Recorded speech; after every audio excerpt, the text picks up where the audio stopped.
매주 월요일에는 사상의학에 대한 이야기를 해드리고 있어요. 한의원에 오면은 한 번쯤은 내 체질이 뭐예요? 이렇게 궁금한 것들을 물어보고 하시는데요. 어깨동무한의원은 사상의학을 전문으로 하는 한의원이고요. 오늘부터는 그 소음인에 대해서 좀 하나씩 이야기를 해드릴 겁니다. 오늘 이야기해드릴 주제는 소음인 중에서 지방과 당뇨라는 주제로 이제 이야기를 해드릴 거고요. 제일 오른쪽에 있는 이런 인상을 가진 사람들이 이제 소음인들이죠. 일단은 이 표 하나가 이재만 선생님이 이제 사상의학을 얘기하실 때 각 체질별의 어떤 특징을 나타내는 거를 요약을 해놓은 거예요. 이 표 하나에 모든 게 다 들어가 있습니다. 그래서 일단 제일 왼쪽을 보면 호선, 오학이라고 있는데요. 호선이라는 건 타고난 거예요. 그 사람이 너무 그 체질마다 타고났기 때문에 이 사람이 이런 거를 행할 때 타인들이 할 수 없는 것들을 좀 많이 도와줄 수 있는 그런 측면들이고요. 천기라고 했습니다. 그 다음에 오학이라는 거는 그 사람이 뭔가 사람들하고 사이에서 좀 잘 드러내는 것들, 자주 하는 행동 패턴들을 이제 오학이라 그러고요. 뭔가 좀 모진 상황을 모면하기 위해서 그 사람이 사용하는 전략이라고 할 수가 있고요. 독행이라는 거는 그 사람이 이제 부족하기 쉽기 때문에 스스로 좀 꾸준하게 갈고 닦아야 되는 덕목이고요. 그 다음에 박통이라는 거는 그 사람이 다른 사람과 그 체질이 다른 사람들과 소통하기 위해서 좀 널리 힘써야 될 그런 것들이 이제 박통이라고 하는데요. 오늘은 소음인의 호선과 오학에 대한 얘기를 해드릴 거예요. 일단은 첫 번째 이제 소음인의 호선을 지방이라고 하는데요. 이 지방이라는 단어는 지금도 쓰죠. 우리 어느 지방에 뭐가 유명하다 뭐 이런 식으로 이제 알고 있잖아요. 풍기 그러면은 뭐죠? 뭐 인삼, 인경, 뭐 그렇죠. 대구 그러면은 뭐 사과, 뭐 이렇게 얘기하듯이 무언가를 이렇게 요약하고 함축하는 거 이런 거를 이제 지방이라고 표현을 합니다. 그래서 소민들은 머리가 되게 발달이 되어 있어요.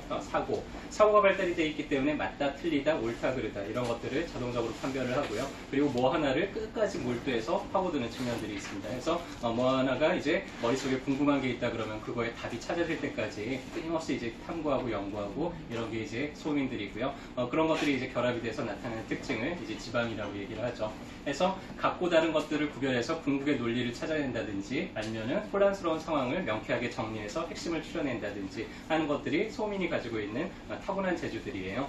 그래서 뭔가를 이제 잘 요약하고 핵심을 간추리고 이런 것들을 소민들이 이제 잘 하게 됩니다. 예를 들자면은 이런 거예요. 도서관 같은 데 가면 책들이 여러 책들이 있죠. 내가 원하는 책을 찾으려면 어떻게 해야 되죠? 일단은 이 책이 속한 분야가 어떤 분야에 속하는지 혹은 뭐 작가가 어떤지 이런 것들을 토대로 해가지고 그 책을 이제 찾을 수가 있을 거예요. 소민들이 하는 역할들이 이런 역할들입니다. 소민들의 책꽂이를 보면은요 이런 식으로 정리를 해놓은 사람들이 많아요. 역사책 이렇게 한쪽에 모아놓고요. 또 문학에 관계되는 책 이쪽에 모아놓고 고전에 관계되는 책 모아놓고 뭐 언어에 대한 책 모아놓고 뭐 자기개발서적 이렇게 모아놓는다든지 이렇게 뭔가 기능별로 분류하는 거 이런 것들을 소민들이 되게 좋아해요. 그래서 누가 보더라도 일목요연하게 이제 정정돈이 되어 있기 때문에 다른 사람들이 찾기도 쉽고요. 그래서 소민들이 직원으로 들어오게 되면은 일단 한 번 다 뒤집어 엎어요. 그래서 좀 차곡차곡 이렇게 물건들도 정리하고 찾기 쉽게 이렇게 뭐 이름표도 좀 붙여놓는다든지 이런 식으로 하는 것들을 잘 합니다. 좋아하고 그리고 상당히 좀 체계적으로 잘 하게 돼요. 그래서 이런 것들이 다른 사람들도 널리 혜택을 받죠. 그 사람들이 그런 재주가. 소민들의 사고방식들도 마찬가지예요. 무언가 우리가 낯선 지식을 습득을 했어요.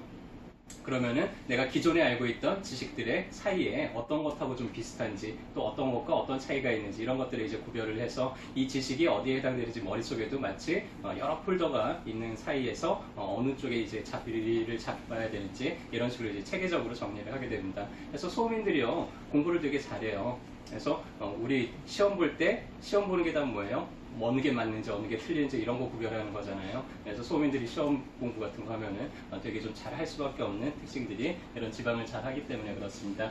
지방이라는 게 요약하고 간추려서 핵심만 이렇게 추려내는 거라 그랬잖아요. 소민들하고 같이 여행을 다녀보면은 소민들은 여행을 그냥 다니지 않아요. 일단 여행 가기 전에 계획부터 다 짭니다. 몇 시에 도착을 해서 거기에서 내가 어디를 가지 어디를 가는데 어떤 교통수단을 이용을 해서 얼마나 걸릴지 이런 것도 미리 다 체크를 해보고요. 시간표도 보고 시간 중간중간에 남는 거 유명한 데는 어디가 있지 어디를 둘러보지 하는 거를 다 동선을 짜서 최적의 동선을 도출을 해내요. 그 사이에 이제 맛집은 어디에 있고 어느 집에 가서 점심 먹고 어느 집에 가서 저녁 먹고 해서 소민들이랑 같이 여행을 다니면은요 되게 편리한 것도 있지만 되게 빡셔요. 그거 다 따라다니고 이런 거 하다 보니까 여행을 쉬러 가는 게 아니라 마치 전투하듯이 모든 거를 다 해결하려는 그런 특징들을 보이는 게 이제 소민들이죠. 인터넷에 그림들을 찾다가 이 그림을 봤는데요. 이 그림 한 장에 보험 서비스가 어떤 건지를 다 요약을 해놨어요. 보험 서비스가 뭐 한 8가지 정도가 있는데 뭐 노후를 대비한 보험도 있고요. 뭐 건강에 대한 보험도 있고 사고를 대비하는 보험도 있고 그런 것들을 이제 특징별로 이렇게 요약을 해놨습니다. 소민들이요 이런 거 되게 잘합니다. 뭔가 그거에 대해서 설명하기 위해서 요약하고 간추려서 보기 좋게 하나로 이렇게 딱 표로 만들어내는 거 이런 것들을 우리가 이제 지방이라고 이야기를 합니다. 그래서 이런 능력들이 있기 때문에 타인들도 소민들의 이런 결과물들을 가지고 많은 도움들을 받을 수가 있죠. 이제 두 번째로는 오학인데요. 오학에서는 이제 당여, 소민들이 이제 당여라고 합니다. 당여라는 거는 편을 짓다, 무리 짓다 이런 뜻이에요. 그래서 인사에 해당이 되고 인사에 해당이 된다는 거는 이 사람이 사람들과 관계하면서 좀 잘 나타내는 패턴이라는 뜻이에요. 그래서 뭔가 이렇게 여러 사람들이 모여 있을 때 소민들이 무리 짓는 거, 자기 편 만드는 거, 편 가르기 이런 거를 상당히 좀 잘합니다. 그래서 어느 한 편에 자기가 속함으로써 좀 보호를 받고 좀 더 잘 적응하기 위해서 하는 행동들이고요. 소민들의 생각들이 뭔가 맞다 틀리다 옳다 그르다 이런 것들을 자동적으로 이제 구별을 한다 그랬잖아요. 그래서 약간의 이분법적인 사고방식을 갖는 경우가 많아요. 그래서 나랑 친한 사람 아니면은 나랑 관계없는 사람 뭐 앞으로 계속 볼 사람 아니면 안 볼 사람 내 편 아니면은 다 적 뭐 이런 식의 개념들이 있습니다. 그래서 소민들이 자기 당여 안에 속하는 자기 편이라고 생각되면 정말 간도 쓸개도 다 빼줄 만큼 정말 잘해주는데요. 내 편이 아니다 그러면은 전혀 행동하는 게 달라집니다. 아예 그렇게 쌀쌀 맞을 수가 없어요. 그렇게 내 편과 아닌 편을 명확하게 구별짓는 이런 것들을 이제 당여라고 이야기를 하죠. 그래서 소민들의 당여가 이제 어떨 때 자주 나타나냐면 예를 들자면 이런 거예요.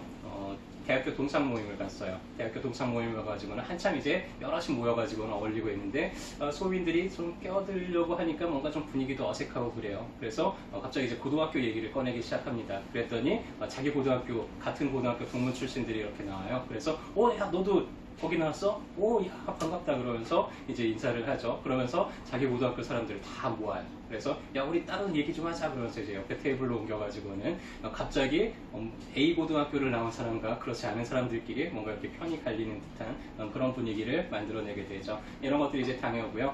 그래서 소민들이 공부 되게 잘한다 그랬잖아요. 전문직이나 아니면은 좀 고위직들에 많이 진출을 해 있습니다. 그러다 보니까 우리나라 정치가 편가르기가 되게 심하죠. 그래서 소민들의 그런 문화가 좀 퍼져 있기 때문에 그렇다고 이야기를 할 수도 있죠. 이 당여 중에서도 아주 특별한 거를 하나 이제 재심이라고 하는데요. 당여 안에서도 뭔가 이렇게 서열을 정하는 이런 것들을 소민들이 참 잘합니다. 그래서 누가 대빵이고 누가 2인자고 누가 그 다음이고 이런 것들을 자연스럽게 이제 서열을 정해요. 해서 우리 기업 같은 데 들어가 보면은 뭐 라인을 탄다 그러죠. 줄을 선다 그러죠. 그래서 이런 것들도 소민들의 문화고요. 자기보다 서열이 좀 위라고 생각되면은 절대 복종이에요.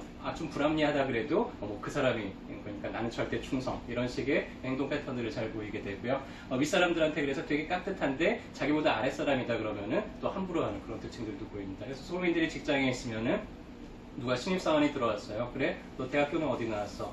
오 그래? 너 나랑 동문이네 몇 학번이야? 그래? 나보다 2살 어리네? 야 그럼 내가 이제 앞으로 형이라고 형이니까는 말 놔도 되지? 뭐 이렇게 초면부터 이런다든지 이런 서열의식 같은 게 상당히 좀 강하게 들어갑니다. 그래서 소민 아이들은요 사고방식 자체가 뭔가 이렇게 순위를 정하는 게 자동적으로 돼요. 소민들은. 그래서 소민 아이한테 가족 중에서 누가 제일 좋아? 아빠가 좋아? 엄마가 좋아? 그러면 이제 소민 아이들은 뭐라고 대답을 하냐면요 엄마가 1등이야. 그 다음에 할아버지가 2등이고 할머니가 3등이고 아빠는 4등이고 동생은 5등이야. 5번째로 좋아. 뭐 이런 식으로 이제 순서를 정해요. 이런 것들이 있고요. 제일 좋아하는 음식 뭐 1등은 만두야. 뭐 2등은 피자야. 뭐 이런 식으로 음식도 서열을 정하고 이런 것들이 이제 자동적으로 하게 됩니다. 그러다가 어느 날 엄마가 나 이제 뭐 먹고 싶다 그랬는데 엄마가 그걸 안 해줬어요. 그랬더니 아이가 막 삐졌어. 나 그거 먹고 싶단 말이야. 해줘 했는데 엄마가 안 돼. 오늘은 바빠서 다음에 하자. 그랬더니 이제 아이가 울면서 이 엄마 이제는 1등 안 시킬 거야. 엄마는 이제 5등이야. 뭐 이런 식으로 하든지 이런 것들이 이제 소민들이 나타내는 그런 재심이라고 할 수가 있죠. 그래서 각 체질들마다 잘하는 게 있고 잘하지 못하는 것들이 있습니다. 그래서 내가 어떤 체질인지를 알면은 어떤 것들에 내가 좀 부족한지 어떤 것들을 다른 사람들을 도우는데 쓸 수 있는지 이런 것들을 알 수 있게 되고요. 그런 걸 통해서 내 생활에 내 마음의 균형을 찾아갈수록 내 몸도 좀 균형이 잘 잡히면서 좀 더 건강한 생활들을 할 수 있게 될 겁니다.